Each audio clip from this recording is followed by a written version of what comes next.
why no be sikan ebekunu a obetwe me twa ko police station akwa wa bra wo asanfo se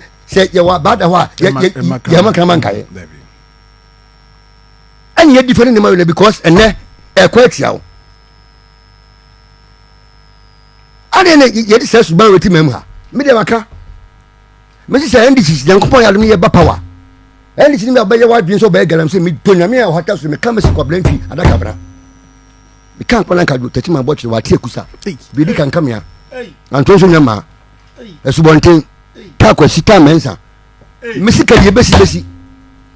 ene so ko ye nya binum bodie ye nya bini nsu afre me nsu afre ya mo an ya say o mo yo wo ye tsa ho momo ntine mabiase 87.9 ni din de enjeje woti nsu no mu wo de mo ntwen fa say wo no wo be nkrofo dua krum a se de besi abu ye hu nua krum ha